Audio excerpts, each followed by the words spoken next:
Okay, యెషయా 48వ అధ్యాయము 17వ వచనం. నీ విమోచకుడును ఇజ్రాయేలు పరిశుద్ధ దేవుడునైన యెహోవా ఇలాగు సెలవిచ్చుచున్నాడు, నీకు ప్రయోజనము కలుగునట్లు నీ దేవుడైన యెహోవానగు నేనే నీకు ఉపదేశము చేసేదను, నీవు నడవలసిన త్రోవను నిన్ను నడిపించెదను. ఆమేన్.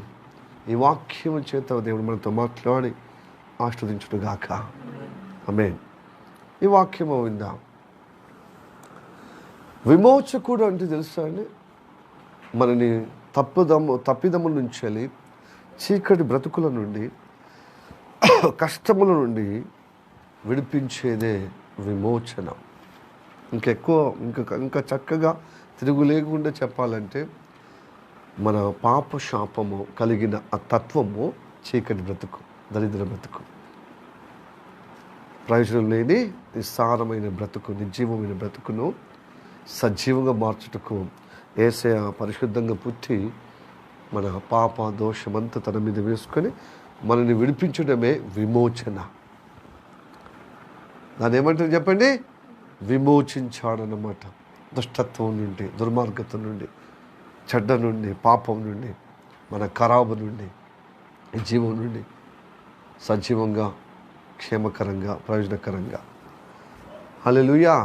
కనుక నీ విమోచకుడు ఇజ్రాయేలు పరిశుద్ధ దేవుడునై ఉన్నాను.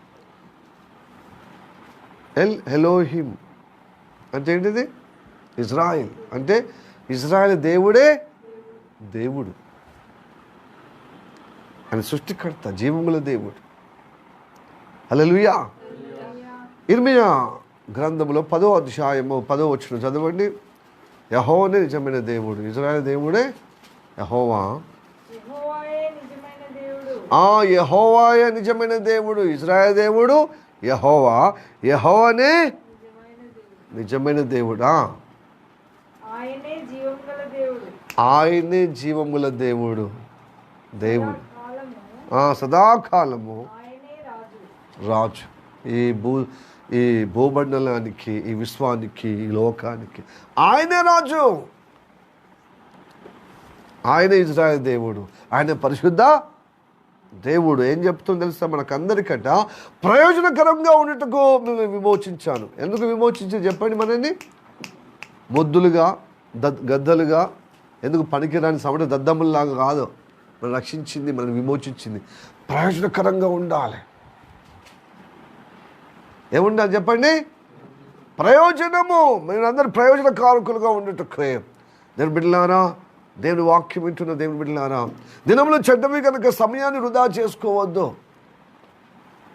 మీరు ప్రయోజనకరంగా ఉండటకు మీరు జాగ్రత్త పడుడి. ఉన్నదా లేదా? మీ సమయాన్ని సద్వినియోగం చేసుకొని ప్రయోజకులుగా ఉండటకు జాగ్రత్త పడుడి. ఎందుకంటే దినములు చెడ్డవి. ఈ చెడ్డ దినాల్లో మనం బ్రతుకుతున్నాం. ఎందుకంటే ఓ చెడ్డ అధికారైన సాతాను దేవత రూపంలో, దేవుళ్ళ రూపంలో మనుషులను మసకగొట్టి వాళ్ళ అంతరంగంలో అంధకారము, అవిశ్వాసము మరి పెట్టి వాళ్ళు ప్రయోజనకరంగా దేవుడు సృష్టిస్తే ఆ సంకల్పానికి విరుద్ధంగా నిష్ప్రయోజనకరమైన వ్యక్తులుగా, ప్రయోజనం లేని వ్యక్తులుగా, వాళ్ళ జీవితాలకు గుదిబండగా, కుటుంబాలకు నిస్సారంగా, సమాజానికి గుదిబండగా తయారవుతున్నారు. కాబట్టి దేవుడు మనల్ని విమోచించింది ప్రయోజనకరంగా ఉండటకు. హల్లెలూయా. అందుకోసం నేను విమోచించి ఇజ్రాయేల్ దేవుడు నేను పరిశుద్ధంగా చేయటకు ఆయన పరిశుద్ధుడై ఉన్నాడు. ఆయన పరిశుద్ధుడు కనుక పరిశుద్ధంగా ఉంటారు. పరిశుద్ధంగా ఉన్నట్టుకే మీరు పిలువబడ్డారు తప్పితే అశుద్ధంగా ఉండటకు, అపవిత్రంగా ఉండటకు పిలవలేదు. ఎందుకు ఈ పరిశుద్ధంగా ఉండాలి? మనం సరి చేసుకున్నాం అంటే ఈ సరి చేయడంలో ప్రయోజనకరంగా మారాలి. మీరు చదువుతున్న బిడ్డలారా, మీ చదువులో విజయం ఉండాలి. మీరు పని చేస్తున్న బిడ్డలారా, మీ పనిలో విజయం, అంటే మీరు ఏ కార్యం కోసం మీరు పని చేస్తున్నా అది సఫలం అవ్వాలి, విజయం కావాలి, ప్రయోజనకరం కావాలి. అలా చెప్పండి. అందుకోసం నీ ప్రయోజనం ఉండేటకు నీ మీద దృష్టి ఉంచి ఉపదేశిస్తున్నాడు. ఈ ఉపదేశం వల్ల మీరు నడవవలసిన మార్గాన్ని మీకు బోధపడుతుంది అన్నమాట. నీకు ఉపదేశించేదను మీరు నడవలసినటువంటి మార్గములో త్రోవలో నడిపించుటకు ఆయన ఉపదేశిస్తున్నాడు. హల్లెలూయా, ప్రైజ్ ది లార్డ్, హల్లెలూయా. మీకు ప్రయోజనము కలుగునట్లుగా నీ దేవుడైన యెహోవానగు నేనే నీకు ఉపదేశం చేసేదను. నీవు నడవలసిన త్రోవను నిన్ను నడిపించేదను. మనము నడవదలిచినది కాదు, మనం కోరుకునేది నడవటం కాదు. మనం ఏ నడక నడిస్తే, ఏ మార్గం నడిస్తే ప్రయోజనకరంగా ఉంటాం, ఆ ప్రయోజనకరమైన నడిపింపులో ఆ ఉపదేశం చేస్తున్నాడు. హల్లెలూయా. ఈ అనుగ్రహము గొప్పదండి, ఈ అనుగ్రహము గొప్పది. కాబట్టి దేవుని బిడ్డలను అలక్ష్యంగా ఉండొద్దు, అశ్రద్ధగా ఉండొద్దు, మూర్ఖంగా ఉండొద్దు. ప్రైజ్ ది లార్డ్, హల్లెలూయా. మీకు తెలియచేయండి, నేను ఎప్పుడైనా ప్రార్థన మొదలుకొని ప్రార్థన వరకు మధ్యలో బాత్రూమ్ పోతా అండి. ఎప్పుడో ఒకసారి. ఎందుకంటే ఇక్కడ ఒకసారి మిగతా వరంగల్లో కానీ జగిత్యాలలో కానీ ఒక్కసారి కూర్చున్నట్టే పోటు. అయితే ఈ హైదరాబాద్లో ఏంటంటే నేను కూడా కొంచెం మూర్ఖత్వం ఉంది. కొంచెం 2-3 గంటల ముందే నీళ్ళు తాగితే బాగుంది. నేను ఒక బాటిల్ నీళ్ళు తాగుతాను. కాబట్టి ఈ 1 అవర్ లోపల లేకపోతే 1 అవర్ మధ్యలో నేను బాత్రూము ఒకసారి అట్లా పోయాను. మాటికి పోను. అయితే వరంగల్లో మధ్యాహ్నం కదా, లేకపోతే ఇక్కడ నేను తయారయ్యి ఇక్కడ నీళ్ళు తాగి ఉదయకాలం వెళ్తాను కాబట్టి అక్కడ మధ్యలో నేను పోను. మళ్ళా ఒక్కసారి అన్నీ రిఫ్రెష్ అయ్యి కూర్చున్నప్పుడు ఇక్కడ చూడు అందరూ పోతారు. ఇప్పుడు పాస్టమ్మ పోతుంది, మిగతా వారు పోతున్నారు. అది అనుకూలమా ప్రతికూలమా, వాష్రూమా లేకపోతే ఇంకేమన్నా పని అట్లా పోతారు. ఎందుకంటే కూరగాయల సత్రలాగా అయిపోయింది. ఇలా ఊకే పోయి అత్త అంటే నీ వద్ద అయిపోయింది. ఇప్పుడు నా వద్ద వాళ్ళు ఇన్ వాళ్ళు అవుట్ కదా. ఫస్ట్ జాయన జాయన్ననే చేసినప్పుడు మరి నేను చిన్నోడు నేను చేయొద్దని చెప్పి చిన్నోడు పోయింది. ఎవరు? అభినయ్. మరి చిన్న అయినా తమ్ముడే పోయినప్పుడు మరి అక్కని చేయొద్దా? మరి ఎందుకు అక్క అయినా అవుతాను? అక్క పోయా. ఇట్లా మనుషుకోలు వేయరు. ఇప్పుడు పెద్ద సీనియర్ అభినయ్ కూడా మరి అభినయ్ పోయిన శివ సిస్టర్ పోయింది. మరి నేనెందుకు పోవద్దని పాస్టమా ఏముందో చెప్పి. ప్రైజ్ ది లార్డ్, హల్లెలూయా. దేవునికి స్తోత్రం. మనిషికి ఇలా ఒక్కొక్క రీజన్ ఉండొచ్చు, కానీ పరిస్థితి ఎలా అవుతుంది? వందల చొప్పున పోతూ వస్తున్నారు. ఈ మధ్యలో ఈ గ్యాప్లో మాట్లాడిన దేవుని మాటలు వాళ్ళకు మళ్ళీ సరిగా క్రమంగా వాళ్ళకి దొరుకుతాయా? అలా కాబట్టి కొంచెం పాటించండి. ఇక్కడనే ఇలా పాస్టర్ ముందటిని ఇలా చేస్తే వరంగల్లో శ్రావణ ముందటి ఇంకెంత చేయాలి?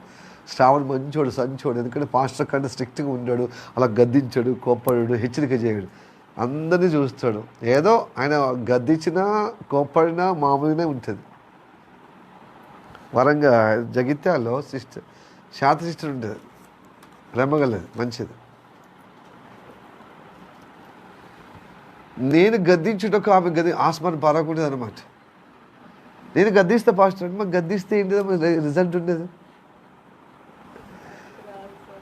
కొంతమంది గద్దించినా పర్లేదు అన్నట్టే ఉంటుంది, ఆ శైలి అంతే కదా సిస్టర్.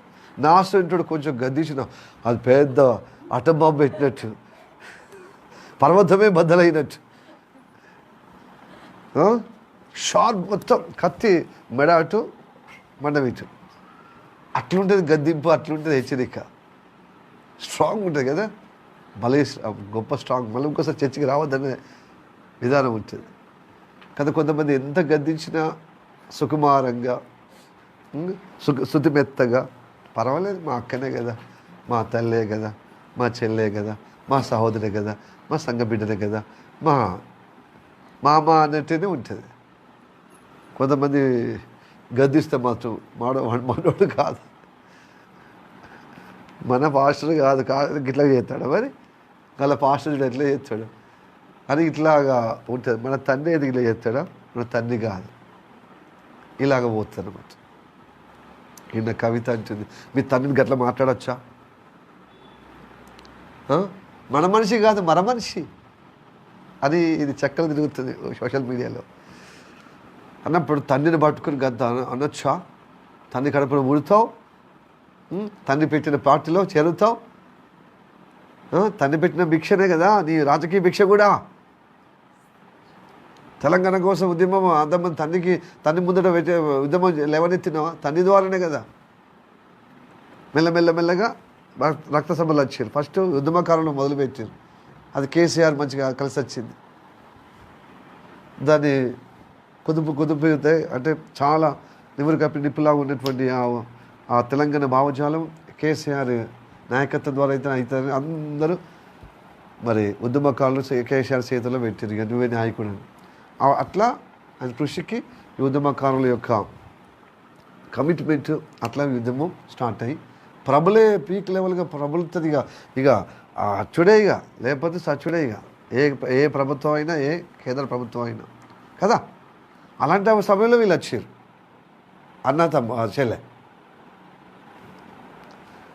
మరి వాళ్ళకి పదవులు లేవు కానీ వీళ్ళకి పదవులు ఉన్నాయి. న్యాయంగా కొలిస్తే ఇప్పుడు అంటే అది కొత్త పార్టీ పెట్టి ఆమెకు కోరుకున్న పార్టీ పదవి దొరకలేదు కాబట్టి తండ్రి మీద, పార్టీ మీద అసహనంతో బయటకు వచ్చింది కదా. మరి అంటే కవిత మీద వ్యతిరేకం, కేసరి మీద అనుకూలం కదా. న్యాయమైన విమర్శ చెప్తున్నారు. ఎవరు పాలించినా మన క్షేమం కోసం పాలించాలి అంతే. అయితే తండ్రిని ఏమంటుంది? నేను తండ్రిని కాదు, నా తండ్రి ఆయన లేకుండా నేను పుట్టానా? నా తండ్రి ఏ లోటు లేకుండా చూసుకున్నాడు. తండ్రి కాదు, పార్టీ అధ్యక్షుడిని, ముఖ్యమంత్రిని విమర్శిస్తున్నాను. గతకాల ముఖ్యమంత్రిని అంటున్నాను. ఆ నాయకుడిని విమర్శిస్తే ఆ నాయకుడే తండ్రి నాయకుడు కదా. అంటే కుటుంబ వ్యవస్థలో తండ్రిగా ఉన్నాడు. ఆయన కంటేనే నేను పుట్టాను, ఆయన పెంపకంలో నేను ఇంతగా అయ్యాను, దానిలో లేదు, న్యాయమే, గుడ్. రాజకీయంలో వచ్చినప్పుడు తండ్రి కాదు, చెల్లె కాదు, తమ్ముడు కాదు, కొడుకు కాదు, అన్న కాదు, అందరినీ ఏకపడేసేయడమే. ప్రజల పక్షంలో పోరాడాలంటే సబబే. కానీ రాజకీయ భిక్షం కూడా ఆయన ఇచ్చింది కదా. మరి ఆయన ఎందుకు విమర్శిస్తావు? నీకు ఇంకా రెండో దఫలో ఎమ్మెల్యేనో ఎంపీనో ఓడిపోయినావు. నీకు ఎమ్మెల్సీ పదవి ఇచ్చి నీకు ఒక ఇచ్చాడు కదా. ఏదో జరిగింది మతలా. ఎందుకంటే తండ్రి తర్వాత number 1 position, number 2 position, number 3 పొజిషన్లో ఏదో ఒకటి అయింది కాబట్టి ఇలాగా ప్రజల పక్షంలో. సరే, నిజంగానే నువ్వు పోరాటం చేసి వచ్చినావు అనుకో. ఈ పొలిటికల్ పార్టీలో తల్లిదండ్రులు అంటే కుటుంబం నుంచి తండ్రి బతుకున్నాగానే వచ్చినప్పుడు తండ్రికి మించిన అధికారము నువ్వు చేయటానికి ప్రజలను నమ్మటానికి ఉంటుందండి. షర్మిల అంటే తండ్రి పోయింది కాబట్టి అన్న చూసుకుని కనుక నేను కూడా తండ్రి అంత బట్టి ఆయన కడుపున పుట్టిన ఆయన నేను ఎందుకు కావద్దని మన ఉన్నప్పుడే నువ్వు పెడుతుంది పార్టీ. ప్రజలు ఏమైనా పిచ్చోళ్ళ చూస్తారు, చేస్తారు కనుక కాలమే చూపిస్తారు. చూడండి, అధికారం కోసం ఎవరైనా కబుర్లు చెప్తారు, మస్తు చెప్తారు. కానీ ఆ కబుర్లకు ఏదో కుక్క బిస్కెట్ లాగా ఏదో పిపరమెంట్ వేసి అది కుక్కకు ఒక బొక్క వేసినట్టుగా కంకె లోపల మన మీద ఉన్నటువంటి సంక్షేమ పథకాలు అవన్నీ పేరిట ఏదో అడుగుబడుగిచ్చి మిగతా అంతా పై నుంచి కింద స్థాయి నుంచి పై రాబందులాగా తినడమే తప్పించే ఉండదు. రాజకీయం అంటేనే సేవ కంటే దోచుకోవడమే సేవ ముసుగులో జరుగుతుంది ఈ రోజులలో. అన్ని రాజకీయ పట్ల అంతే, గుడ్డల మెల్ల. ఈ రాజకీయం కంటే ఇది మేలు అంతే. కానీ రేపు యేసయ్య రాజ్యం రాబోతుంది. హల్లెలూయా. ఎన్ని సామ్రాజ్యాలైనా, రాజకీయ నాయకులైనా, మతపరంగా అయినా అన్నీ కులబడతాయి, అన్నీ కూలిపోతాయి. ఒక దఫలో గొప్ప షైనింగ్ ఉన్నట్టుంటుంది, మళ్ళీ మసక మారిపోతుంది. క్రీస్తు రాయి కదా, క్రీస్తే బండ. ఆ బండ ఇంతింతై గొప్పగా ఆ బండ రోజు రోజు క్రీస్తు యొక్క సంఘము ప్రబలి అన్ని రాజ్యాలను ధ్వంసం చేసే విధంగా యేసయ్య రెండవ రాకడ రాబోతుంది. తన రాజ్యాన్ని స్థాపించటానికి, తన పౌరులను తన రాజ్యంలో నిలుపుకోవటానికి, తన రక్తం ద్వారా అందుకోసే తండ్రికి రాజ్యం ఉండుటకు ఆయన రక్తం చిందించి సిద్ధపరుస్తున్న తన పౌరులుగా, తన నమ్మకమైన ప్రయోజనకరమైన బిడ్డలుగా ఉంటుకు. ఎందుకంటే ఆయన ఉపదేశములో, తండ్రి ఉపదేశములో మనల్ని మన నడవలసిన మార్గం నడిపిస్తూ ఆ రాజ్యమును స్థిరపరచటానికి, ఆ రాజ్యములో మనము చేరటానికి. ప్రైజ్ ది లార్డ్, హల్లెలూయా. మనకు స్వతంత్రమైన రాజ్యం ఇవ్వటానికండి, దేవుని పరిపాలన మనం ఉండటానికి.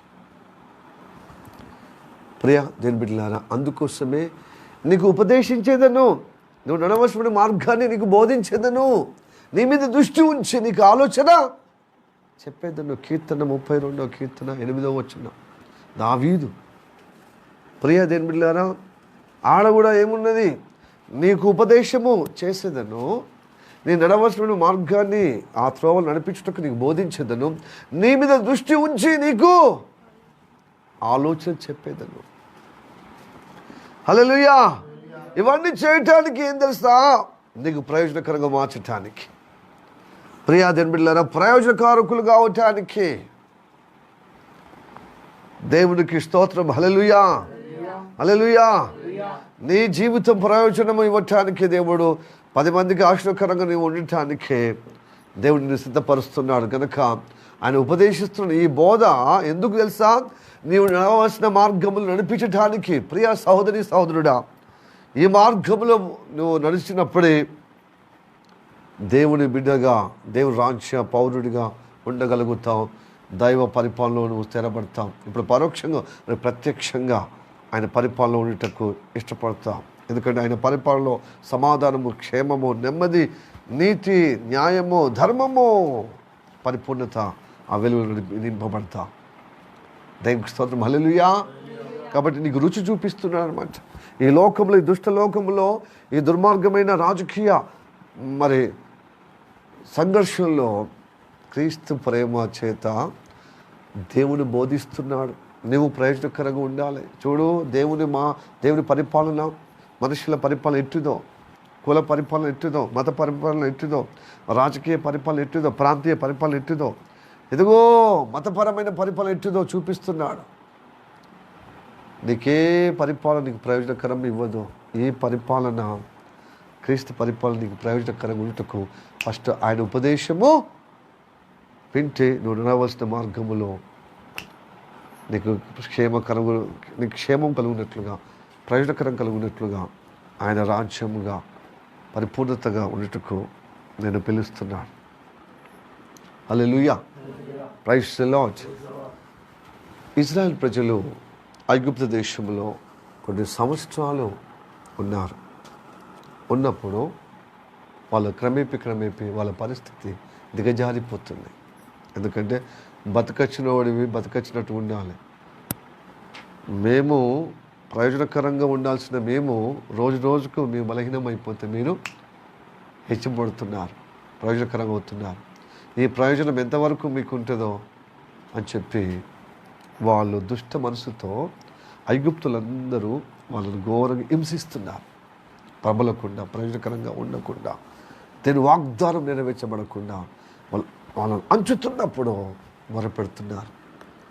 అబ్రహాం దేవ, ఇస్సాకు దేవ, యాకోబు దేవ, మా దేవా, నీ వాగ్దానం ఏమైంది? మమ్మల్ని ప్రయోజనకరంగా చేయుటకు, ప్రబలుటకు, నీ రాజ్య సంబంధాలు చేయుటకు, మమ్మల్ని దీవించడానికి నువ్వు ఉన్నావు కదా, ఏమైనావు అన్నప్పుడు ఆ మొర వినుటకు దిగి వచ్చి వారికి సహాయం చేయటకు ఇష్టపడుతున్నాడు. ఆయన సహాయం చేయుటకు ఒక వ్యక్తిని పంపిస్తాడు. అతని పేరే మోషే. మోషే దేవుడు పిలిచే సమయంలో మోషే ఎక్కడ ఉన్నాడండి? మిద్యాను అరణ్యంలో ఉన్నాడు. ఆయన మిద్యాను అరణ్యములో, ఆ అరణ్యములో శ్రమ కలిగి, శ్రమతో, ఇబ్బందితో మరి తన మామగారి యొక్క గొర్రెలను కాస్తూ ఉన్నాడు. ఆ నమ్మకాన్ని చూసి ఆ యొక్క రగుయేల్ మామ అయిన రగుయేల్, ఎవరండి? మోషే మామ పేరు రగుయేల్. ఆయనకి 7 బిడ్డలు. ఏం పేరు? ఎంతమంది పిల్లలు? 7 కుమార్తెలు. చాలా ఇంటి నిండా పశు సంపద ఉంది, అంటే గొర్రెలు ఉన్నాయి, చాలా విస్తారమైన గొర్రెలు ఉన్నాయి. ఆ గొర్రెలు ఈ అమ్మాయిలు ఆయన అబ్బాయిలుగా పెంచి ఉండొచ్చు కాబట్టి అమ్మాయిల గొర్రెలు కాపరిగా చేస్తుంది. ఇప్పుడైతే కష్టం, మరి అప్పుడే అలాంటి విషయం ఉన్నది. ఎందుకంటే ఆయన మిద్యాని ప్రజలకు యాజకుడైన యాజకుడు కాబట్టి బిడ్డలే 7 బిడ్డలే 7 కుమారులాగా పెంచి ఉండొచ్చు కాబట్టి గొర్రెల కాపరిగా పోతున్నారు వీళ్ళు. అయితే మోషే వాళ్ళకి ఎదురుపడ్డప్పుడు ఈ ఆడవాళ్ళని చెప్పి చిన్న చూపు చూసి, మగవారైన కాపరులకు వీళ్ళను చిన్న చూపు చూసి, మేము పెట్టుకున్నప్పుడే నీళ్ళు పెట్టినప్పుడే మాది అయిపోయిన తర్వాత మీదని ఆడ వాగ్వివాదము కొట్లాట జరిగినప్పుడు అమ్మాయిలని అబ్బాయిలని సమానం, ఫస్ట్ ఎవరు ముందుకు వస్తే వాళ్ళే కదా అని చెప్పి న్యాయంగా మాట్లాడుతారు అనమాట మోషే. దేని కృపను బట్టి ఎదిగిన కుమారుడు కనుక అప్పుడు ఎవరున్న బలం ఉన్న వాళ్ళు బుద్ధిమంతులు ఉన్న అందరు కిక్కు మనకుండా అయిపోయారు అనమాట. ఎంత బుద్ధిమంతుడు, మనకంటే బుద్ధిమంతుడు ఆయన, మనకంటే బలవంతుడు ఆయన, మనకంటే శ్రీమంతుల్లాగా రాజా కుటుంబంలో పెంచబడ్డాడు కదా. ఆయన మాట తిరుగు లేకుండా లోబడి ఆ వివాదము ముగించబడి వీళ్ళకు తొందరగా వచ్చారు కాబట్టి నీళ్ళు పెట్టి గొర్రెలకు మంచిగా వాళ్ళు కుశల ప్రశ్నలు అడుగుతూ, ఏడున్నారంటే నేను ఐగుప్త వాసిని, నేను కొన్ని కారణాలు బట్టి ఇక్కడికి రావాల్సి వచ్చింది. మరి నేను ఎక్కడ పోతావు అంటే నాకు గమ్యం లేదు, ధర లేదు, నా పేరు బికారి, నా దారి ఎడారి, ఎలా ఉన్నా నా జీవితం. వరుణ్ అలానే ఉంది, అది ఉందా వాక్యం అంటే అది అలా పరిస్థితి ఉంది. అవునన్నా ఇది ఉన్నదా? ఎక్కడో విన్నాను నేను అది అంటున్నా కదా, అడుగుతున్నా కదా. హల్లెలూయా, ప్రైజ్ ది లార్డ్. బికారిగా అయిపోయాను నేను, శ్రీమంతుణ్ణి, సకల విద్యలు ఆరితేరిన వాడిని, పాండిత్యం పొందినవాడను. నేను ఐగుప్త కాబోయే ఫరోను రాజును, కానీ కొన్ని పరిస్థితుల వల్ల ఈ స్థితికి దిగజారిపోయాను. ఇప్పుడు నేను ఎక్కడికి పోలేను, పోయినా నేను బతకజాలను. నన్ను తరుముతున్నారు ఫరో సైన్యం. ఎందుకంటే నా ప్రజల దగ్గరికి పోలేను, ఇజ్రాయెల్ ప్రజల దగ్గరికి పోలేను, ఐగుప్తుల్లో తల దాచుకోలేను. ఉరుకుతే దాచుకుంటే కాపాడబడతాను కనుక ఈ మిద్యాను అరణ్యానికి వచ్చాను. అయితే రా మాతో మరి ఈరోజు వేయటానికి అని. మా తండ్రి మంచివాడు, ఆయన యాజకుడు. ఇలాంటి మంచి పని చేస్తే తప్పక ఆయన మెచ్చుకుంటాడు, మమ్మల్ని తిడతాడు, ఎందుకు తీసుకురాలేదు. ఈ పూట బస చేసి ఆయనకు మనము భోజనం పెట్టి మన ఇంట్లో బస చేయటానికి ఆయన పిలవాలి కదా అని చెప్తారని ఆ హోప్తో ఈయన తీసుకపోతే బిడ్డ మొన్నేమో ఆలస్యంగా వచ్చారు, ఈరోజు తొందరనే వచ్చారు అంటే మేము ఎప్పటికీ ఆలస్యమే వచ్చేవాళ్ళమే. కానీ ఈరోజు ఒక ఆయన ఐగుప్తు వ్యక్తి మా పక్షమున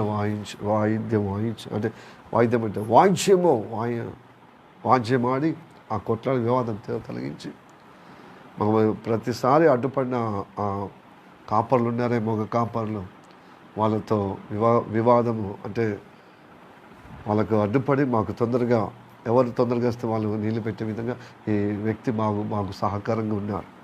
చెప్పటానికి చాలా ఇబ్బంది అనిపిస్తుంది, అంత బలహీనతగా ఉన్నారు. అయితే ఆ మోషే విషయాన్ని బట్టి చెప్తే లేదు ఆ వ్యక్తిని తీసుకొచ్చారా, మరి ఇంత సహాయం చేసిన వ్యక్తిని వదిలిపెట్టి వచ్చారా? థ్యాంక్ఫుల్ హార్ట్ అనేది ఆ రఘుయేల్ నేర్పించిన విషయం. ఎందుకంటే ప్రధాన ఆయన ఒక యాజకుడు, ఆ దేశంలో యాజకుడు, ఏ దేవతో దగ్గర యాజకుడు, కానీ కొంచెమైనా ధర్మం గురించి తెలుసు కదా. కాబట్టి మనకు మేలు చేసిన వ్యక్తి మర్యాద చేయడం ఉత్తమం. ఇంటికి తీసుకురావాలి, భోజనం పెట్టాలి, ఒక పూట ఉంచుకొని పంపించేది ఆ పాతకాలం మర్యాదలు అంటే.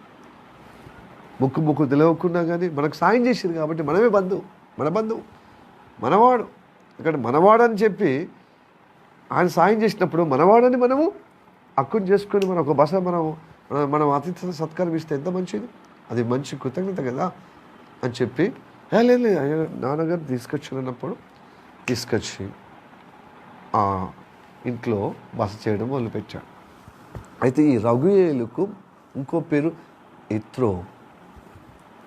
ఇత్రో అనే పేరు, 2 పేర్లు ఉన్నాయి, రగుయేలు ఉన్నది, ఇత్రో ఉన్నది. ఏం చక్క బస చేయడం, 3 పూటలు తినడం మంచిగా ఉన్నప్పుడు ఇట్ట లాభం లేదు అల్లుడు, నువ్వు మంచి సజ్జనుడు ఉన్నట్టున్నావు, నా గొర్రెలు కాయము, నీకు జీతం ఇస్తాను. గొర్రెలు కాసినప్పుడు ఆయన సిన్సియర్ని బట్టి ఆ 7 బిడ్డల్లో ఒక బిడ్డను ఇచ్చి పెళ్లి చేస్తాడు. ఆ పేరే సిప్పోరా. ఏ పోరా? సిప్పోరా. అప్పుడు ఆమె అనుబంధముతో 2 కుమారులు పుడతాడు. పెద్ద కుమారునికి గెర్షోమ్ అని పెట్టాడు. ఈ దేశంలో ఈ మిద్యానులో పరవాసిగా నేను మంచి క్షేమంగా బ్రతికించుటకు దేవుడు నాకు అవకాశం ఇచ్చాడు కనుక ఆ మీనింగ్ను పరదేశంగా మంచిగా బ్రతకటకు అవకాశం ఇచ్చాడు కనుక అని గెర్షోమ్ అని పేరు పెట్టాడు. చిన్నవానికి కూడా పేరు పెట్టాడు. నేను ఐగుప్త దేశం నుంచి ఎందుకు పారిపోయినంటే, ఒక ఐగుప్తుని ఇజ్రాయెల్ ఒక వ్యక్తిని అన్యాయంగా కొట్టాడ చేస్తే అతన్ని కొట్టి చంపాను. ఆ నేరం నా మీద పడితే అది ఫరోకి నిలబడ్డది. ఫరో కత్తి చేత నన్ను చంపటాన్ని చూసినప్పుడు ఆ కత్తి వాట నుండి బారి నుండి నన్ను విడిపించాడు, కాపాడాడు కనుక, దేవుడు సహాయం చేశాడు కనుక అతని పేరు ఎలియేజరే అని పేరు పెట్టాడు. ఇలాగనే గడుపుతూ ఉన్నప్పుడు గొర్రెలు కాస్తున్నాడు, మంచిగా ఇంటిలో ఫ్యామిలీ అయిపోయింది, పిల్లలతో ఆడుతూ ఉన్న సమయంలో ఒకానొక సమయంలో యెహోవా పర్వతమైన ఆ సినాయి పర్వతం, ఏం పర్వతం అది? హోరేబు. సినాయి పేరు మరొక పేరు ఏంటిది? హోరేబు అన్న సినాయి పర్వతం అని ఒకటి. ఆ హోరేబు కొండ పైన దిగి వచ్చాడు, అది యెహోవా పర్వతం. అది మనకు తెలిసిన విషయమే. నేను కోరుకుంటున్నాను, నా ప్రజలు ఘోరంగా హింసింపడుతున్న ఐగుప్త వాసుల నుంచి. నువ్వైతే పారిపోయినావు, మరి వాళ్ళందరూ వాళ్ళ విడుదల పొందుకోవాలా పోవద్దా?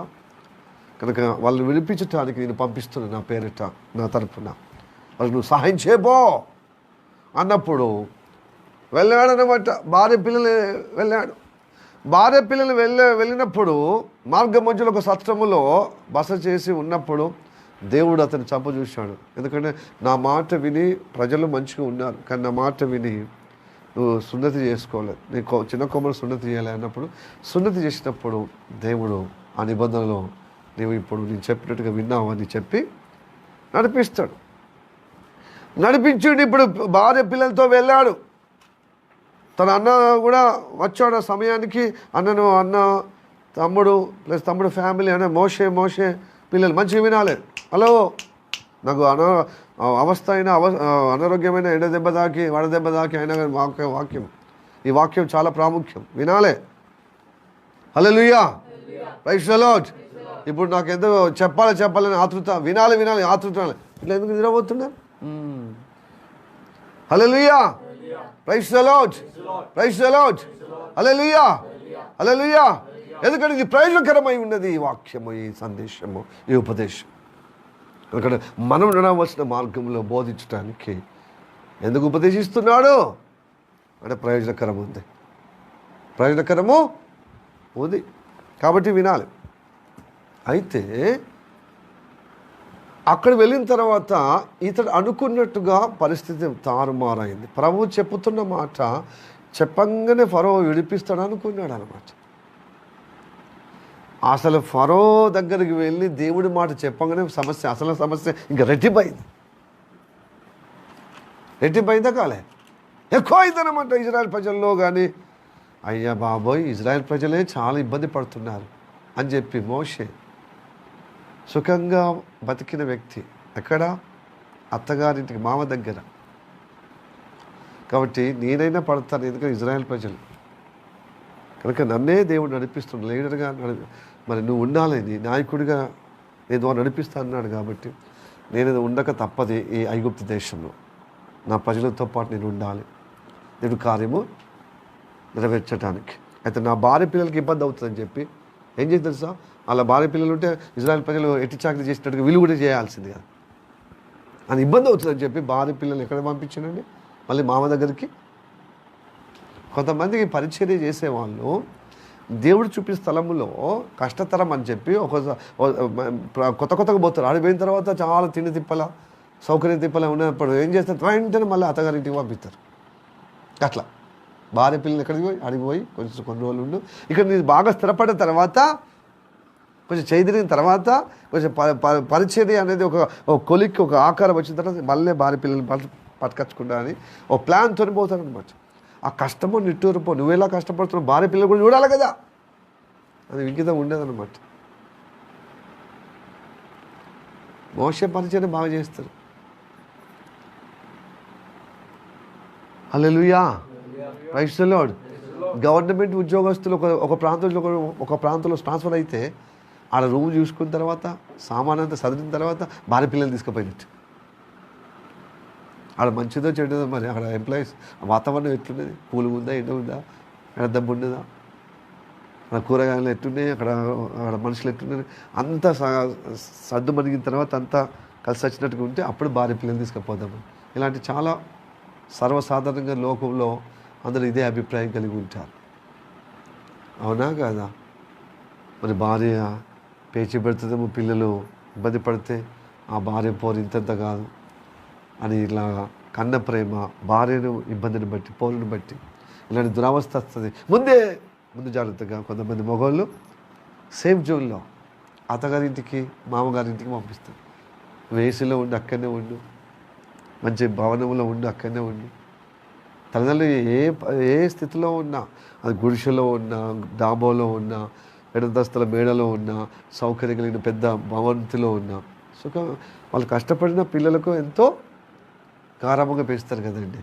ఒక రూమ్ ఉన్నా, 7 రూములున్నా, 12 రూములున్నా, 8 రూములున్నా కదా, తల్లిదండ్రులు పిల్లలు గారాబంగా చూస్తారు. ఏ హాని కలగకుండా, ఏ ఇబ్బంది కలగకుండా, ఏ అసౌకర్యంగా ఉండకుండా సమృద్ధి ఉన్నట్టుగానే ఉంటుంది. వాళ్ళ స్తోమత ప్రకారంగా బెస్ట్ ఇస్తారు పేరెంట్స్ పిల్లలకు. అయితే అత్తగారు మామ దగ్గరికి రాగానే, భర్త ఇంటికి రాగానే ఇబ్బంది ఉంటుంది కాబట్టి ఊకే తల్లిగారింటికి, మా తండ్రిగారింటికి, మా తండ్రి గుర్తుకొస్తుంది, మా తల్లి గుర్తుకొస్తుంది అని చెప్పిందో సిపోరా. లేకపోతే పిల్లలకి ఇబ్బంది కలుగుతుంది కదా అని వీలే అనుకుని మొత్తానికైతే మామ దగ్గరికి పంపించాం. ఇక్కడ కష్టము శ్రమ దేవుడి మాట విన్న కొద్ది ప్రారంభంలో దానికి అపోజిట్గా శ్రమ కలుగుతుంది. దేవుడు ఏమంటున్నాడు, నా ఉపదేశం వింటే నీవు నడవలసిన మార్గములు నడిపించబడితే ఏమవుతుంది, ప్రయోజనకరం. ఇక్కడ ప్రయోజనకరం జరుగుతలేదు, బాధ. ఆటోమేటిక్గా ఆ ఉపదేశం చెప్పడం మొదలుపెట్టిన కొలది ఇబ్బంది కలిగిన దేవుడు మహిమ చూపించటకు ఆ ఐగుప్తు యొక్క మరి ప్రజలను మోషేకు తోడై ఉండే, ఇజ్రాయెల్కు తోడై ఉండే ఆ ఐగుప్త వాసులకు, ఐగుప్త ఫరోకు, ఆ దేవతలకు గొప్ప తీర్పు చెప్పేశారు. ఇజ్రాయెల్ ప్రజలకేమో సహాయం చేస్తున్న మోషేకేమో తోడుగా ఉండి అద్భుతంగా విడిపించాడు తన మహిమ చూపించి. అన్ని నామల కంటే పై నామం నిజమైన యెహోవానే నిజమైన దేవుడు, ఇజ్రాయెల్ దేవుడు నిజమైన దేవుడు, సృష్టికర్త, ఆయన జీవముల దేవుడు అని తన మహిమ చూపించాడు అనమాట 10 తెగులతో. అప్పుడు కానీ ఫరో ఒక్కొక్క అద్భుతానికి కఠిన హృదయం కలిగి తన మహిమను చూపించినప్పుడు అప్పుడు విడిపించాడు. ఒప్పుకునే విధంగా చేసినప్పుడు దేవుడు ఆ సర్వ సమాజం ఇప్పుడు ఏంది, దేవుని ఉపదేశం మోషే ద్వారా విన్నప్పుడు ప్రయోజనకరం అవుతున్నారా, నిష్ప్రయోజనం అవుతున్నారా? ఇప్పుడు వాళ్ళు నడవలసిన మార్గం నడిపించబడుతున్నారు. హలో, ఎర్ర సముద్రము ఆ అరణ్య గుండె నడిపించబడుతున్నారు. మళ్ళీ మోషేకు ఎక్కడైతే ఆ హోరేబు కొండ దగ్గర కనబడ్డాడు, ఆ యెహోవా పర్వతం దగ్గర అక్కడ బస చేయడం మొదలుపెట్టాడు. ఆడ 4 రోజులు, ఆడ 3 నెలలు, ఎందుకంటే దేవుడు ఇచ్చిన వాగ్దానం ఏంది, ఉపదేశ వాగ్దానము. మీ ఇక్కడ ఉండలేరు, మీరు బానిస బ్రతుకులు బతుకుతున్నారు. ఎట్టి పనులు హింసింపబడుతున్న ఎట్టి పనులతో హింసిస్తున్న ఐగుప్త వాసులు ఫరో ప్రజలు వారి బారి నుండి విడిపించి మీకు స్వతంత్రమైన రాజ్యము పాలు తేనెలు అందమైన రాజ్యములో మీరు ఉండుటకు ఈ నడవలసిన మార్గములు నిన్ను బోధిస్తున్న ఈ అరణ్యం గుండా మీకు ప్రయోజనకరంగా ఉండుటకు ఆ వాగ్దాన స్థలంలో చేరే విధంగా ఆయన ఉపదేశించడం మొదలుపెట్టాడు. బిడ్డలారా, ఆ అరణ్యంలో వారు నడవలసిన మార్గము వారు నడవదలిచినది కాదు, వారి కోరిక ప్రకారం కాదు, దేవుడు కోరుకున్న ఆ మార్గములో వారు ఈ మార్గం నడిస్తే వాళ్ళకి ప్రయోజనకరంగా ఏదైతే ఉందో అది నేర్పిస్తున్నారు ఉపదేశం ద్వారా. వీళ్ళకు క్షేమం జరుగుతుంది, వీళ్ళకి మేలు జరుగుతుంది, వీళ్ళకి సంతోషం జరుగుతుంది, వీళ్ళకు గొప్పగా అద్భుతంలో ప్రయోజనకరంగా నడిపించబడుతున్నారని ఇత్రో మామకు తెలిసిందన్నమాట. ఇంకా ఎల్లుండి రావట్లేదేంది, అటే ప్రజలతోనే అటే పోతున్నాడు. మన పొలిమేర దగ్గర కూడా వెళ్తున్నాడు, కానీ రమ్మంటలేడే, భార్య పిల్లలు తోడుకోవటానికి అత్తలేడు, చెప్పంపుతలేడు. కానీ ఈ సంగతులన్నీ ఎత్రోకు మామైన ఎత్రో రఘుయేలు విన్నాడు. బిడ్డ ఎన్ని రోజులు ఉంటావు, ఎంతైనా నీ భర్త, ఆయన భార్య విను. ఒకసారి పెళ్ళైన తర్వాత బిడ్డ కాదు, నువ్వు భార్య, ఒకరికి భార్య. నీ పిల్లలు నువ్వు నీ భర్త దగ్గరనే ఉండాలి. ఆయన తీసుకురావడం మొదలుపెట్టాడు అనమాట. మోషే వెళ్తలేడు. ఫస్ట్ బెదిరిస్తారు కదా, ఎప్పుడన్నా ఇబ్బంది, బిడ్డలకు ఇబ్బంది అయితే అల్లుడు ఆయన తీసుకపోతాను, నా బిడ్డను బాగా హింస చేసి. ఈ మోషన్ లాంటి అల్లుడు దొరికిననుకో, తీసుకపో మంచిగా, మాకు పని తప్పుతుంది, పైస తప్పుతుంది, గోడ తప్పుతుంది అని చెప్పి నీ బిడ్డతో పాటు నా పిల్లలు కూడా తీసుకపో.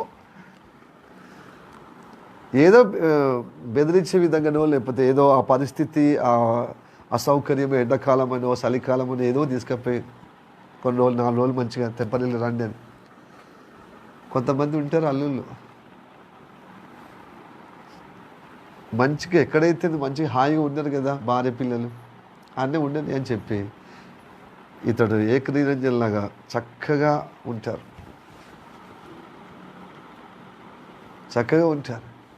అలాంటప్పుడు ఏం చేస్తుంది తెలుసా, ఈ అల్లుడు ఫోన్ చేసి మంచిగా మాట్లాడుతున్నాడు, కానీ ఎంతకు తీసుకుపోతలేడు. వారమైంది, నెల అయింది, 2 నెలలు అయింది, 3 నెలలు అయింది. అప్పుడు ఏం చేసి తెలుసా, ఎవరైతే అత్తగారు తీసుకపోయారో, ఎవరైతే మామ తీసుకపోయారో మళ్ళీ వాళ్ళే తీసుకొచ్చి పెడతారు. ఇదే పరిస్థితి ఎటమటమగా ఉందని, ఇక్కడ సెటిల్ అయిపోయేటట్టున్నారు. అది పెళ్లి చేసింది ఎందుకండి, ఇక్కడ అమ్మాయి కాదు, అక్కడ అమ్మాయి, ఆడమ్మాయి అని. అందుకోసమే ఆడపడుచు, ఆడబిడ్డ, ఆడకూతురు అంటారు కదా. అక్కడ ఆమె ఇక్కడనే ఉంది. పెళ్ళైన తర్వాత కూడా మళ్ళీ 2 పెళ్ళిళ్ళు పట్టుకొని ఒక్కళ్ళనే మోయలేకపోతుండే. 7 గుట్లు ఒక్కొక్కరు అయ్యకిచ్చి దాటిస్తాముంటే ఈయన ఏం చేసిండు, నా బిడ్డతో పాటు ఇంకా ఆయన పిల్లల్ని కూడా తీసుకొచ్చి అదనంగా అని చెప్పి ఏదో ఎన్ని రోజులు ఓర్చుకోవాలని చెప్పి ఉండి వచ్చేసిండు. ఇక మనం పొలిమేర దాటితే మనం ఇక అద్దుకోలేం. ఆ అల్లుడు దొరకడు, నీకు భర్త దొరకడు, ఆ పిల్లలకు తల్లి దొరకడని మంచిగా భార్య పిల్లల్ని పట్టుకుని వస్తున్నాడు, బిడ్డ మనవళ్ళు పట్టుకుని వస్తున్నాడు. సంతోషము కలిగి, ఎందుకు తెలుసా, ఇంత గొప్ప నడిపింపులో ఉన్నాడు. మోషే ప్రజలు దేవుడు ఇంత సహాయం చేస్తున్నాడు. ఈ సంగతి విని సంతోషిస్తున్నాడు. మరి ఇంత గొప్ప సహాయము, ఇంత గొప్ప ప్రయోజనము, ఇంత గొప్ప ఉపదేశము, ఇంత గొప్ప వారు నడవలసిన మార్గములో మీరు ఎందుకు ఉండకూడదు బిడ్డ? మీరేం చేసిన పాపం? పిల్లలు, భార్య నా దగ్గర పెట్టిండు. నాకు ముచ్చటగా అనిపిస్తుంది ఆ వార్త వింటే. మీరు కూడా ఉండాలి కదా. మరి ఆయన లేదు, నా భార్య ఉండాలి, నా పిల్లలు ఉండాలని. మరి నాకుంది, నా బిడ్డ ఉండాలి, నా మనవలు ఉండాలని. ఆ మనవల్ని, ఆ బిడ్డను పట్టుకుని వస్తున్నాడు. ప్రియజన పిల్లరా, ఇదే కోణంలో చాలా మట్టుకు మన పిల్లల VBS కార్యక్రమం కానీ, సహవాసం కార్యక్రమం కానీ, కొంతమంది పాస్టర్లు అందరికి ఊరంతా అద్దన్నాను కానీ నా బిడ్డలకు అద్దన్నానా ఉల్లిగడ్డ అని చెప్పి, ఎల్లిగడ్డనా ఉల్లిగడ్డనా, వెళ్ళిపోయాను చెప్పండి. ఉల్లిగడ్డ, తెలంగాణ భాషను ఉల్లిగడ్డ అన్నట్టుగా అందరికి ఊరందరూ మెలకస్తాం, వాళ్ళందరిని రమ్మంటాం, వాళ్ళందరినీ పిలుస్తాం. కానీ మన పిల్లల్ని మాత్రము మీ తల్లిగారింటికి అత్తగారింటికి పో, మీ తల్లిగారింటికి పో, మామ ఇంటికి పో అని చెప్పి పురుగొలుపుతారనమాట. ఇది ఎక్కడదండి పరిచర్య? అంటే ఇదేమన్నా ఇది వ్యాపారమా? ఏందన్నట్టు ఇది?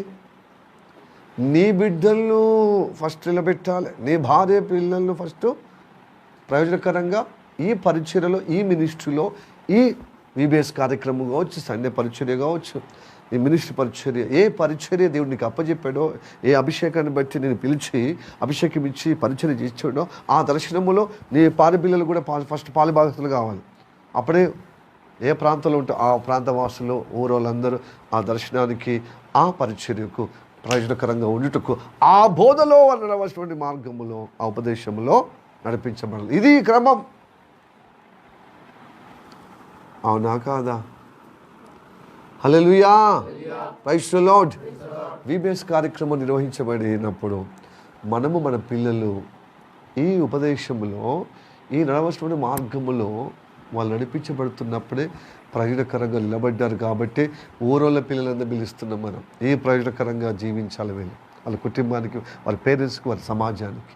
కనుక మీరు ఈ మార్గములో, ఈ మార్గం, జీవ మార్గంలో, ఈ సత్య మార్గంలో, ఈ వెలుగు మార్గములో, స్వర్గ మార్గములో, ఆ సృష్టికర్త మార్గములో ప్రయోజనకరంగా ఉండుటకు ఆ ఉపదేశములో వాళ్ళు నడవలసిన మార్గములో నడిపించబడటానికి దేవుడు బోధిస్తున్నాడు, ఉపదేశిస్తున్నాడండి.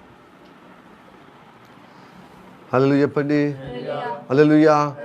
ఈ మోషే పిలుస్తున్నాడు, కానీ యేసయ్య శిలువ యాత్రలో మాత్రము యెరూషలేము కుమార్తెలారా, మీ కొరకు, మీ పిల్లల కొరకు ఏడవండి. ఈ బోధనలు రావటానికి, ఈ ఉపదేశం రావటానికి, ప్రయోజనకరంగా కావటానికి కదా. నిష్ప్రయోజనకరంగా మీరయ్యారు, మీ పిల్లలు అయ్యారు. కాబట్టి సిలువకి ఎక్కుతున్నాను, నా మీద జాలిపడి సిలువ మోస్తున్నాడు, గంత హింసింపబడ్డాడని నా మీద జాలిపడడం కాదు, మీ మీద, మీ పిల్లల మీద జాలిపడండి. అయ్యో మా బ్రతుకులు ఇలా ఉన్నాయి కాబట్టి ఒక నిరపరాధి ఇంతగా మా దోషమో ఆయన శిక్షగా అనుభవిస్తున్నాడు. కాబట్టి యెరూషలేము కుమార్తెలు మీకోసమో, మీ పిల్లల కోసము ఈయనేం చేస్తున్నాడు? మోషే తన భార్య పిల్లలు మామ ఇంటికి కూడా పెట్టాడు. సరే, ఇంత నడిపబడుతున్న వ్యక్తి తనే తప్పు లేదనుకుందాం. ఎందుకంటే ఇంత ప్రజలకు బోధించే వ్యక్తి తన భార్య పిల్లలు బోధించడా? మరి బోధిస్తే ఆమె నచ్చక తన పిల్లలు తను తక్కుపరుచుకుని తన తన్నింటికి పోయిందేమో, తన తల్లిగారింటికి పోయిందేమో. నేను అట్లే ఉండితే ఇక నా మాట, దేవుని మాట, ఉపదేశం విన్నవాళ్ళు వెంబడిస్తున్నారు, దేవుని నడిపించే మార్గంలో నడిపించబడుతున్నారు. ఆ బోధలో ఉపదేశాలు ఉన్నారు. ప్రయోజనకరంగా నువ్వు వీళ్ళతో పాటు నడవమంటే ఈ ఐగుప్త దేశంలో బానిసలు బ్రతుకుతున్న ఆ బ్రతుకులో నువ్వు ఏకీభవించలేదు కాబట్టి నీకు స్వతంత్రంగా బ్రతకడానికి నీ తల్లిగారి ఇంటికాడ సౌలతులో నువ్వు ఉన్నావేమో అని వదిలిపెట్టిండేమో. ఇక మీరు ఉండండి, ఇంకేంది అది. ప్రియదనులరా, ఎవరైనా ఇలాగా భార్యలున్నా పిల్లలకు, నా పిల్లలకి ఇలాగ ఈ మార్గంలో నడవద్దని ఉంటే చాలా ఇబ్బంది. దైవ ప్రణాళికలో దూరమైన వారికి నిష్ప్రయోజనమే. ఏలిలాగా అవుతుంది. ఏలి దేవుడిచ్చిన గొప్ప టాస్క్ ఏంది? ప్రధాన యాజకుడు. ప్రజలందరినీ ప్రయోజనకరంగా దీవించటానికి ఆ బోధ విని అతడు నడిచి ఆ పిల్లలు నడిపించాడు. ఇతను నడుస్తున్నాడు కానీ పిల్లలు నేర్పించలేదు సీరియస్గా. కాబట్టి ఏమైంది తెలుసా? పిల్లలు నిష్ప్రయోజనకరంగా, ఎందుకు పనికిరాని వారుగా, nothing for good for nothing అయిపోయారు వాళ్ళు. పైకి చూస్తే సేవకుల పిల్లలే, కానీ పండిత పుత్రులు పరమసుంటలు కదా ఆయన. అర్థమవుతుందా పాస్టర్ పిల్లలారా? గద్దించలేకపోయాడు, సంస్కరించలేకపోయాడు, వాళ్ళు గదమాయించలేకపోయాడు. తప్పు ఉన్నప్పుడు వెంటనే ఎత్తి చూపెట్టాలి. వంకటంకర ఉంటే గద్దించాలి, హెచ్చరిక చేయాలి. ప్రేమతో నచ్చజెప్పల ప్రారంభంలో వినకపోతే మొండిగా ఉంటే గద్దించాలి, హెచ్చరిక చేయాలి. ప్రయోజనకరంగా జీవించడానికి నీతి అయి శిక్ష వేయాలి. అది ప్రయోజనకరంగా అవటానికి, ప్రయోజకుడిగా ఎదగటానికి. ఎందుకంటే దేవుని ఉపదేశము నీవు నడవలసినటువంటి మార్గాన్ని బోధిస్తున్నాడు. అది నడిస్తే మీకు ప్రయోజనకరం, మీకు దీని కటాక్షములో, ఆశీర్వాదంలో, అన్నిట్లో ఆత్మీయంగా, భౌతికంగా, మానసికంగా మీరు ఎదుగుతారు, ఆర్థికంగా ఎదుగుతారు. Hallelujah, praise the lord, praise the lord, hallelujah. చదవండి నిర్గమకాండము 18వ అధ్యాయము, 18వ అధ్యాయము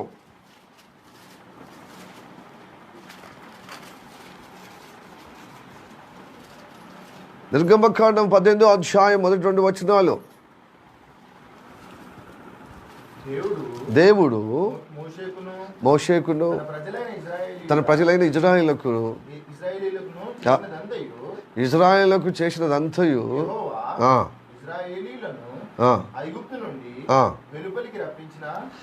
ఐగుప్తు దేశం నుంచి ఇజ్రాయేల్ అందరినీ వెలుపలికి రప్పించిన సంగతియు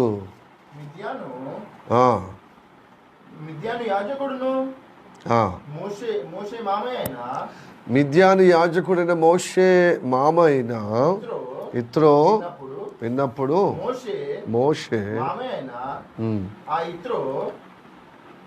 ఏం చదువుతున్నావు? సెంటెన్స్ ఫామ్ చేసి చదువు.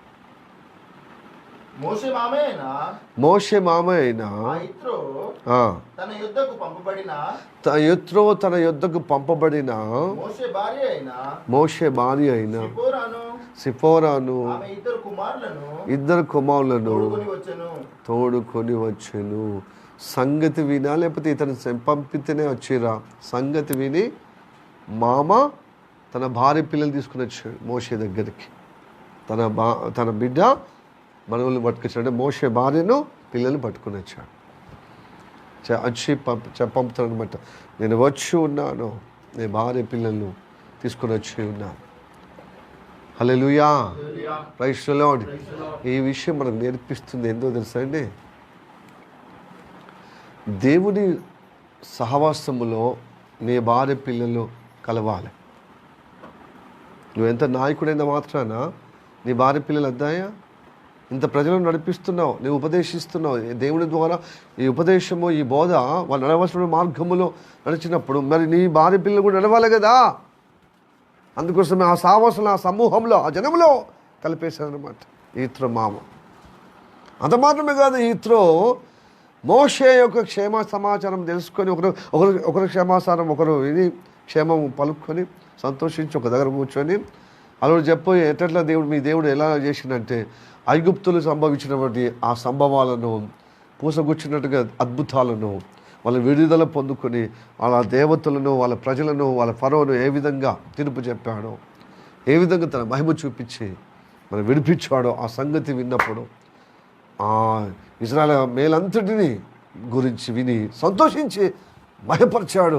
ఇప్పుడు నాకు తెలుస్తుంది ఐగుప్తు దేశ దేవతల అందరికంటే, ప్రజలందరికంటే, మరి దేవతల కంటే గొప్ప దేవుడు, నిజమైన దేవుడు యెహోవా దేవుడే.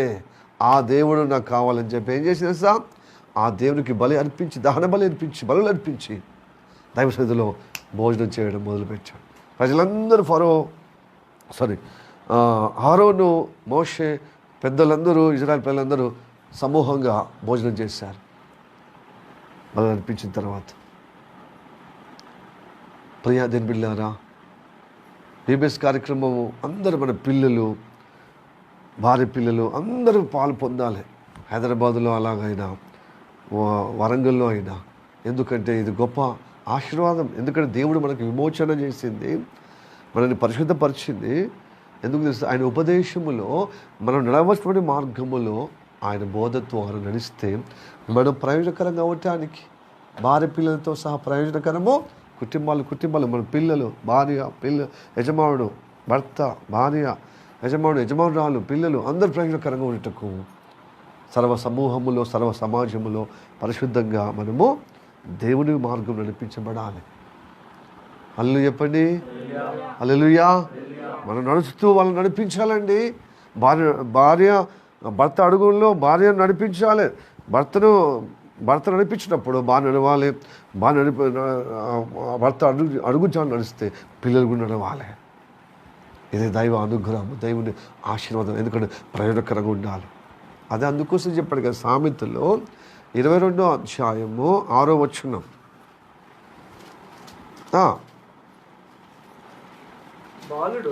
బాలుడు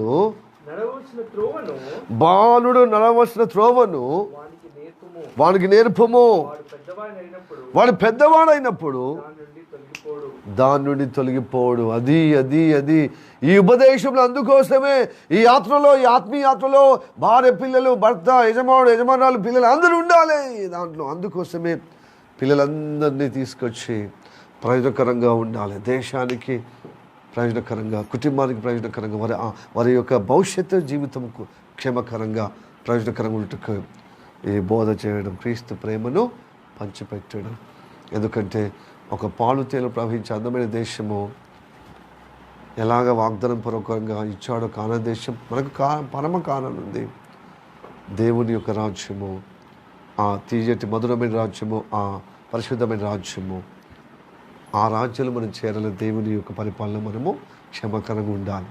లేకపోతే మనుషుల ద్వారా వచ్చిన రాజ్యాలు కానీ, మతం ద్వారా వచ్చిన రాజ్యాలు కానీ, కులం ద్వారా వచ్చిన రాజ్యాలు కానీ, ప్రజల కోరుకున్న రాజ్యాలు కానీ, దాని వెనుక దుష్టుడు ఏం చేస్తున్నాడు? ఘోరమైన మనుషులను మరి నిష్ప్రయోజనకరంగా మార్చి పతనావస్థలో, దురవస్థలో, మరి మరణావస్థలో, అపజయావస్థలో శాంతి లేక, సమాధానం లేక, సంతోషం లేక, సౌభాగ్యం లేకుండా, క్షేమకరంగా లేకుండా బ్రతుకుతున్నారు. కనుక ఈ రాజ్యం లేకుండా ఇంకో రాజ్యం, ఈ పార్టీ కాకుండా టీఆర్ఎస్, లేకపోతే తెలుగుదేశము ముందు కాంగ్రెస్ కంటే తెలుగుదేశం తర్వాత టీఆర్ఎస్ తర్వాత మళ్ళీ కాంగ్రెస్, మళ్ళీ వీటివే ఉండి బోరు కొట్టి అందరూ పెద్ద కల్లోలంగా తయారైపోతుంది రానున్న కాలంలో. ఏ రాజకీయం అయితే ప్రజల యొక్క ప్రాణం తోడేయటానికి అని, ఏ రాయి అయితే పంత కొట్టుకోవటానికి, తలకు కొట్టుకోవటానికి అని చెప్పి ఆ ఛాందస్సుగా మారిపోతుంది. కాబట్టి దేవుడే స్వయంగా రానై ఉన్నాడు. యేసయ్య అది త్వరలో రాబోతున్నాడు. రానే ముందు ఇదిగో మనం నిష్ప్రయోజనం ఉంటే ఎలా ఎత్తపడతామండి? ఆయన ఉపదేశంలో మనం నడవలసినటువంటి మార్గం, మనకు ఏ మార్గంలో నడిస్తే మనకు ప్రయోజనం ఉంటుంది ఆ మార్గం నడిపిస్తున్నాడు. అందుకోసం ఆయన ఉపదేశం వినమంటున్నాడు. కాబట్టి చిన్న పిల్లలు నేర్పించాలి, మనం నేర్చుకోవాలి. భార్యకు నేర్పించాలి, పిల్లలు నేర్పించాలి, భర్తకు నేర్పించాలి, సమాజానికి నేర్పించితే ప్రయోజనకరంగా ఆత్మీయాత్రలో, ఆ నిత్య జీవంలో, ఆ దేవుని రాజ్యంలో మనం చేరుతాం. దేవుని లోకములో ఆ పరమకాన్ని చేరుతాం. అది దేవునికి స్తోత్రం చెప్పండి. హల్లెలూయా, ప్రైజ్ ది లార్డ్, హల్లెలూయా. మామ సంతోషించాడు. ఇంత గొప్ప ఇంత ప్రయోజనకరమైనటువంటి యాత్రలో నీ బిడ్డ, నీ భార్య, పిల్లలు ఎలా వదిలిపెట్టవలసి వచ్చిందా? అసలు నాకెంత ఇజ్రాయేలుకు నీకు కలిగిన మేలును అంతటిని నేను సంతోషించకుండా మానలేకపోతున్నా. ఇంత గొప్ప దేవుడు. అసలు ఆ కాలములో మస్తు అంటే గొప్ప నాగరికతతో ఉన్నదనమాట. హైలీ ఫేమస్గా ఉందనమాట ఐగుప్తు దేశం. ఆ దేశం యొక్క నాగరికతను, ఆ దేవతలను, ఆ రాజును సైతము వాళ్ళ కబంధల హస్తం నుంచి విడిపించి తన మహిమ చూపించి వాళ్ళందరికీ తీర్పు చెప్పడం, నిజంగా ఈయన నిజమైన దేవుడు, నిజమైన జీవగల దేవుడు, అసలు సృష్టికర్త ఆయనే. అందుకోసం నేను కూడా ఫ్లాట్ అవుతున్నాను. నా మిద్యాని దేవతల కంటే యాజకత్వం చేసినా కూడా ఇదిగో నీ దేవుడు గొప్ప దేవుడు అని ఆ దేవుడు కలిగి దహన బలు అర్పించి దేవుడు గణపరిచాడు. గణపరచడమే కాదు, ఆ గణపరచులో అంత ప్రయోజనకరమైన జ్ఞానము ఈ హితులకు దేవుడు ఇచ్చాడు.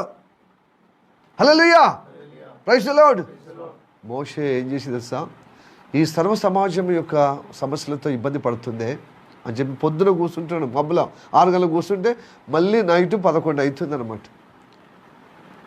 అలసిపోయి వస్తున్నాడు. ఏం చేసిన పొద్దున పోయినా ఇప్పటిదాకా అంటే నా ప్రజలకు వాద్యములు అంటే న్యాయము అన్యాయము వాళ్ళలో ఇబ్బందులు సమస్యలు ఉన్నప్పుడు నేను వాద్యం తీరటకు నేను వెళ్ళాను. దేవుడి పక్షమున న్యాయం చేయటానికి, తీర్పు చెప్పటానికి అన్నప్పుడు వేసినట్టున్నది. నువ్వు పోయి ఇంత సర్వ సమాజం దాదాపుగా కాల్బలమే 6 లక్షల పైచులుకున్నారే. స్త్రీలు, పురుషులు, పిల్లలు, వృద్ధులు అట్లనే ఉన్నారు. యవనస్తులు 20 సంవత్సరాలు మొదలుకొని 50 సంవత్సరాల కాలబలం ఉన్న వాళ్ళే దాదాపుగా 6 లక్షల పైచులుకున్నారు. ఇంకా వృద్ధులు, పిల్లలు, స్త్రీలు ఎంతమంది ఉండాలి? ఇంతమంది నువ్వు ఒక్కడివేం సరిపోతావా? భలే భలే జ్ఞానంతోనే చేస్తున్నాను. ఇది పనికిరాదు, ఇట్లా ఈ వ్యవస్థ, ఈ తత్వం మంచిగా లేదు అని చెప్పి ఆయన ఏమని తెలుసా, 1000 మందికి ఒకరికి న్యాయవంతుణ్ణి చేయాలి. లంచగొండితనం లేకుండా, ఎవరికి ప్రలోభం కాకుండా, మరి పేదవాడు ధనికుడనే మన రూపం చూసి ప్రలోభాలు పడిపోకుండా ఏం చేయాలి తెలుసా, న్యాయమైన రీతిగా వాక్యం వాళ్ళకి నేర్పించము.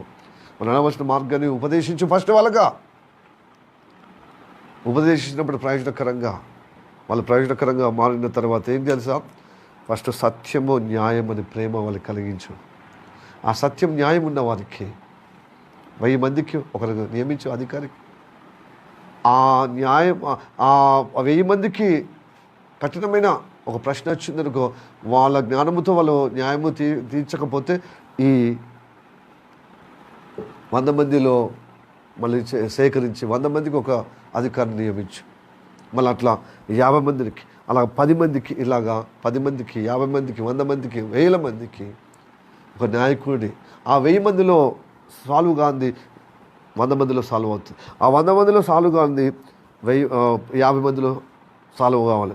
ఆ 50 మందిలో సాల్వ్ కాంది ఈ 10 మందిలో సాల్వ్ కావాలి.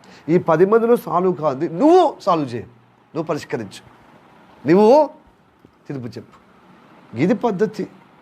అంటే ఒక అన్యుడు, ఒక అన్య దేవతలకు యాజకుడై ఉన్నవాడు మోషే దగ్గరికి వచ్చి మోషే ద్వారా నడిపించబడుతున్న ఈ సర్వ సమాజము దేవుడు చేసిన మేలు, ఇది దేవుడు చేసిన గొప్ప అద్భుతం చూసి ఆ సంగతి గొప్ప అబ్బరపడ్డాడే. ఆ దేవుడు నా దేవుడు కలిగే విధంగా దహనబలి అనిపించిన ఈ ఇతరు ఆ సమూహంలో చేరినప్పుడు జ్ఞానం వచ్చేసింది, ప్రయోజనకరమైన జ్ఞానం. మోషేగా చెప్పాడు, నీ దేహము, నీ మినిస్ట్రీ నువ్వు ఒక్కడి వైపు సరిపోదు. మినిస్టర్ అన్నప్పుడు ఎవరినొస్తూ లేవాలి.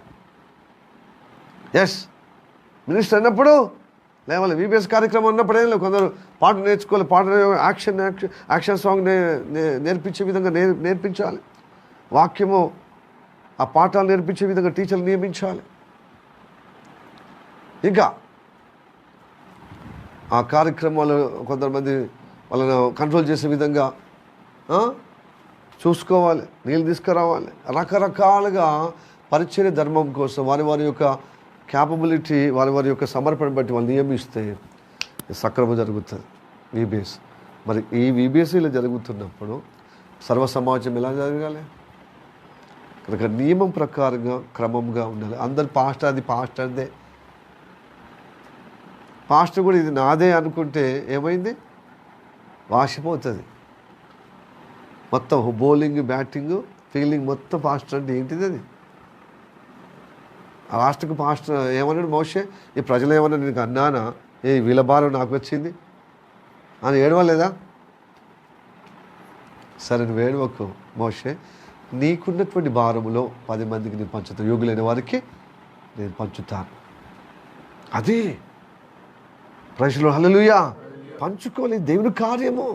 ఆ పాస్టర్ పరిచర్య, పాస్టర్ సేవనే అని చెప్పి ఇలా ఉంటే నడవదు. 10 మంది కలిస్తేనే VBS కార్యక్రమం కానీ, మీటింగ్లో కానీ దేవుని పరిచర్య కానీ కొనసాగుతుంది. అర్థమైందా పిల్లలు? దేని పిలుపు పొందుకొని దేవుని యొక్క ప్రేరేపణ కలిగి దేవుని కొరకు నేను నేను ఏదో సమర్పణ చేసుకొని నేను నడిపించబడాలి, నేను వాడబడాలి, నేను కొనసాగబడాలి అని కోరుకున్న వారికి నేను పిలుస్తానండి.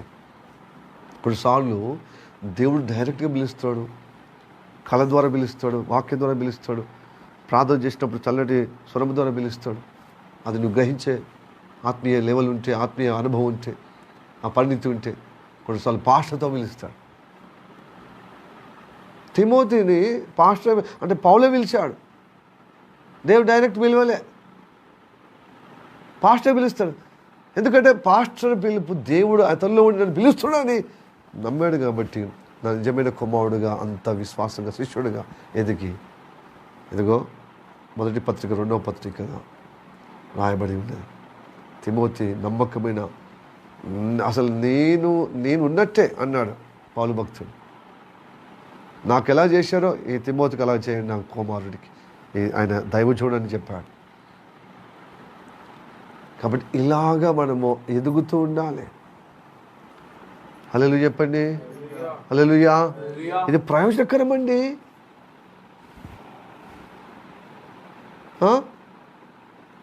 ఇది ఎప్పుడు తప్పించుకునే విధంగా బాధ్యత లేనట్టుగా ఉండకూడదు. పాస్టర్ చెప్పినప్పుడు ఈ కార్యము సక్సెస్, ఎందుకంటే ఇది ప్రయోజనకరమైనది. ఎందుకంటే మన నడవలసిన మార్గం నడిపించబడుతూ ఇతరులు కూడా నడిపించబడటకు ఈ ఉపదేశంలో, దీని కార్యములో వాళ్ళందరూ మనం ఎలాగ ప్రయోజనకరంగా నడిపించబడుతూ వాళ్ళు కూడా ప్రయోజనకరంగా నడిపించబడాలి. ఆ విమోచకుడు ఇశ్రాయేలు దేవుడు, పరిశుద్ధ దేవుడు మనకి ఇలాగా అనుగ్రహించిన గొప్ప అనుగ్రహం.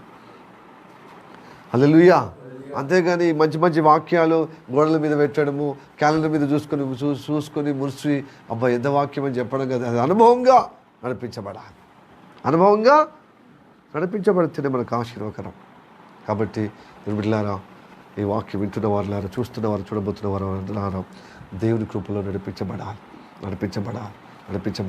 ఎందుకంటే చెడ్డ తరములో ఉంటున్నాం, మన చెడ్డ దినాల్లో ఉంటున్నాం. ప్రజలందరూ నిష్ప్రయోజనకరంగా జీవిస్తున్నారు.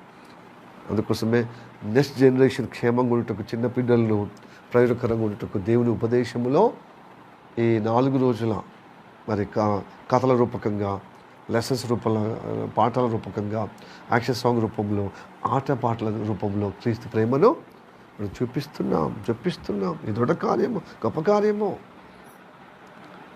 హల్లెలూయా చెప్పండి. Praise the lord. హల్లెలూయా.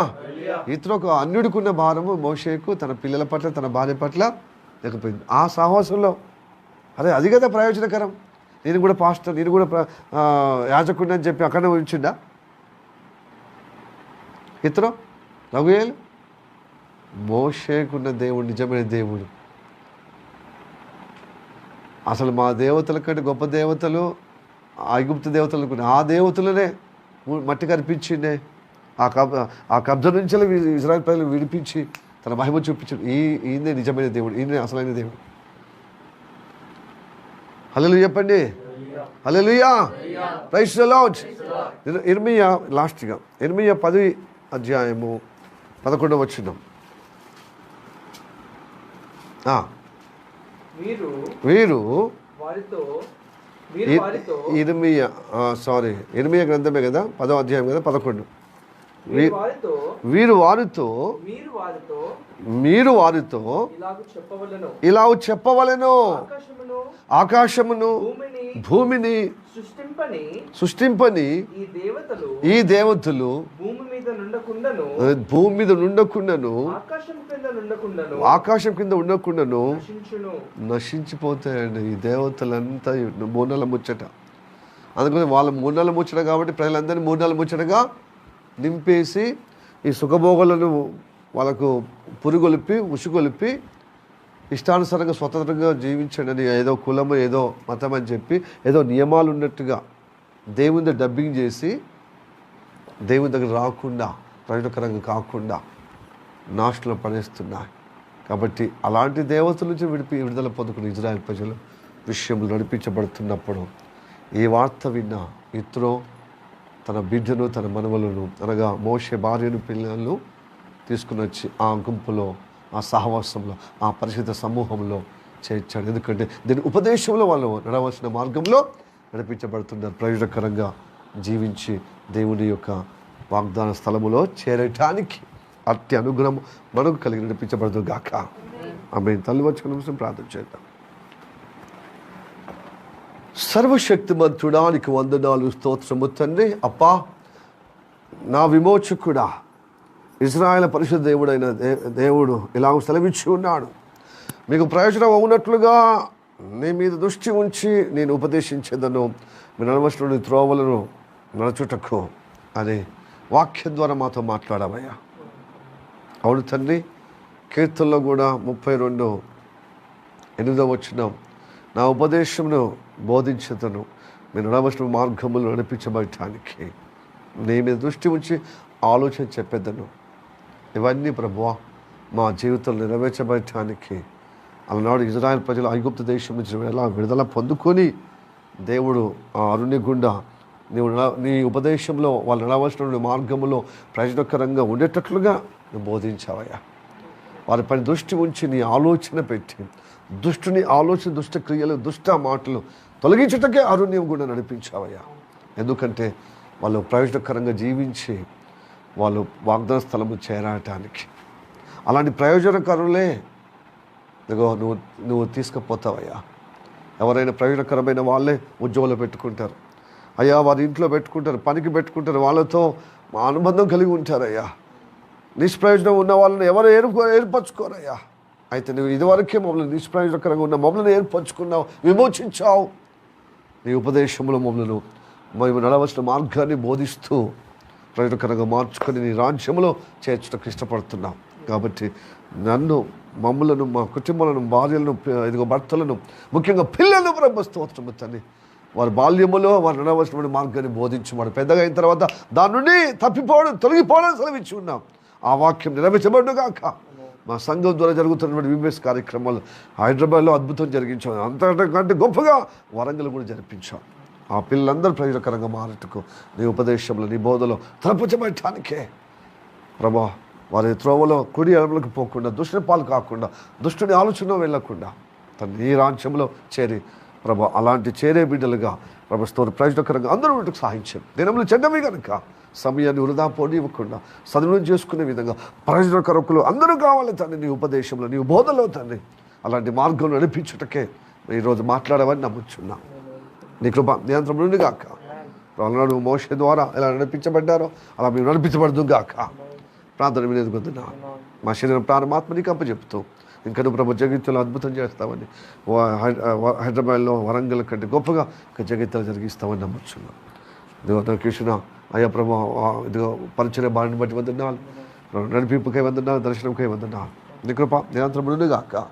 నీ ఉపదేశ క్రమములో ఆ ప్రభు నడవలసిన మార్గములో నడిపించి ప్రయోజనకరంగా చేయటకు అనేకులకు దీవెనకరంగా, మేలుకరంగా, ఆ సంతోషదాయకంగా ఎత్రో మాకు ఇదిగో ప్రభు ఇజ్రాయెల్ ప్రజలు చేసినటువంటి మేలంతటి సంతోషించి ఉత్సాహించి గణపరిచాడయ్యా. గణపరిచి నీకు బలి అర్పించి ఆ సర్వ సమాజంలో ఉండడమే శ్రేయస్కరమని ప్రభు తన ప్రభు ఇదిగో ప్రభు అనుచరులు తండ్రి, తన కడుపున పుట్టిన వాళ్ళు తండ్రి ఇదిగో ప్రభు ఆ సమూహంతో చేర్చబడినట్టుగా ముందు మేము ఇదిగో ప్రభా అయ్యా స్తోత్రము తండ్రి. అయ్యా ముందు వాక్యాలు మేము తెలుసుకునే విధంగా ఉందయ్యా. అట్టి అనుగ్రహం కలగచేయమని ప్రార్థన చేస్తాం. ప్రార్థన వినేది కొద్దినాలు నీకే ఘనత మేము ప్రభావాలు ఆపాదిస్తూ ఈ వాక్యాన్ని బట్టి, ఉపదేశాన్ని బట్టి, పరిచయాన్ని బట్టి మేము దీవించబడే విధంగా నడిపిస్తున్నామని నమ్ముచ్చు. యేసయ్య నామములో అడిగి వేడుకుంటున్నాము పరమ తండ్రి. ఆమేన్.